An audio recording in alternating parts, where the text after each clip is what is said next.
Le loup et les 7 chevreaux. Il était une fois une vieille chèvre qui avait 7 chevreaux et les aimait comme chaque mère aime ses enfants. Un jour, elle voulut aller dans la forêt pour apporter quelque chose à manger. Elle les rassembla tous les 7 et leur dit: Je dois aller dans la forêt, mes chers enfants. Faites attention au loup. S'il arrivait à rentrer dans la maison, il vous mangerait tout cru. Ce bandit sait jouer la comédie, mais il a une voix rauque et des pattes noires. C'est ainsi que vous le reconnaîtrez. Ne t'inquiète pas, maman, répondirent les chevreaux. Nous ferons attention. Tu peux t'en aller sans crainte. La vieille chèvre bêla de satisfaction et s'en alla. Peu de temps après, quelqu'un frappa à la porte en criant: Ouvrez la porte, mes chers enfants, votre mère est là et vous a apporté quelque chose. Mais les chevreaux reconnurent le loup à sa voix rude. Nous ne t'ouvrirons pas, crièrent-ils. Tu n'es pas notre maman. Notre maman a une voix douce et agréable, et ta voix est rauque. Tu es un loup. Le loup partit chez le marchand et y acheta un grand morceau de craie. Il mangea la craie et sa voix devint plus douce. Il revint ensuite vers la petite maison, frappa et appela à nouveau. Ouvrez la porte, mes chers enfants, votre maman est de retour et vous a apporté pour chacun un petit quelque chose. Mais, tout en parlant, il posa sa patte noire sur la fenêtre. Les chevreaux l'aperçurent et crièrent: Nous ne t'ouvrirons pas, notre maman n'a pas les pattes noires comme toi, tu es un loup. Et le loup courut chez le boulanger et dit: Je me suis blessé à la patte, enduis-la-moi avec de la pâte. Le boulanger lui enduisit la pâte et le loup courut encore chez le meunier. Verse de la farine blanche sur ma pâte, commanda-t-il. Le loup veut duper quelqu'un, pensa le meunier, et il fit des manières, mais le loup dit: Si tu ne le fais pas, je te mangerai. Le meunier eut peur et blanchit sa pâte.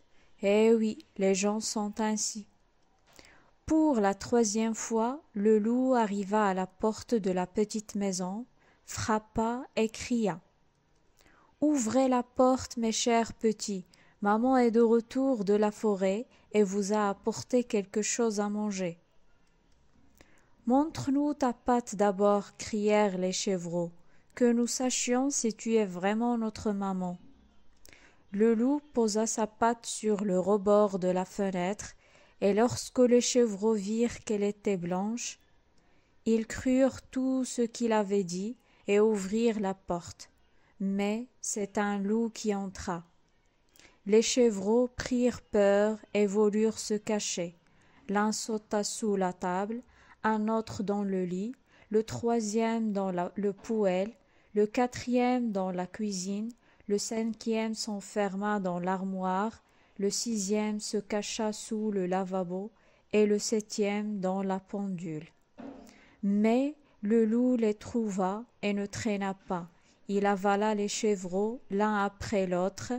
Le seul qu'il ne trouva pas était celui caché dans la pendule. Lorsque le loup fut rassasié, il se retira, se coucha sur le pré vert et s'endormit. Peu de temps après, la vieille chèvre revint de la forêt. Oh, quel triste spectacle l'attendait à la maison! La porte grande ouverte, la table, les chaises, les bancs renversés, le lavabo avait volé en éclats, la couverture et les oreillers du lait traînaient par terre.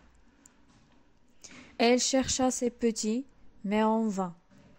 Elle les appela par leur nom, l'un après l'autre, mais aucun ne répondit.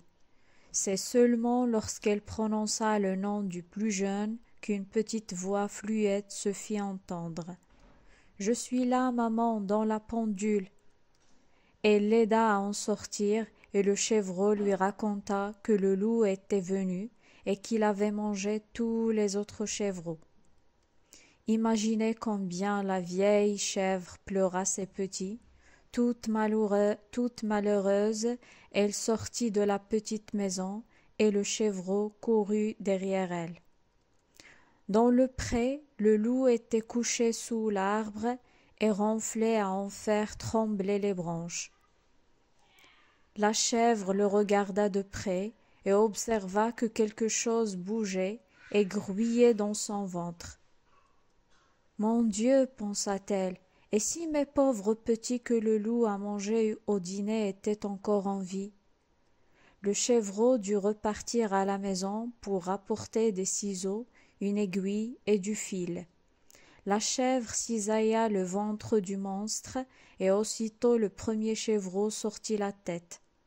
Elle continua, et les 6 chevrons sortirent l'un après l'autre, tous sains et saufs, car dans sa hâte le loup, gloutant, les avait avalés tout entiers.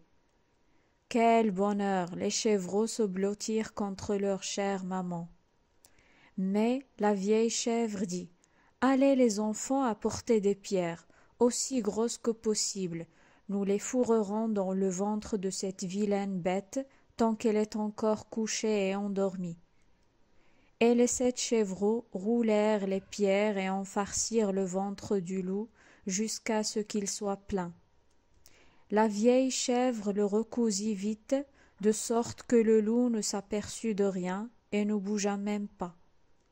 Quand il se réveilla enfin, il se leva, et comme les pierres lui pesaient dans l'estomac, il eut très soif. Il voulut aller au puits pour boire, mais comme il se balançait en marchant, les pierres dans son ventre grondaient. Il alla jusqu'au puits, se pencha, et but les lourdes pierres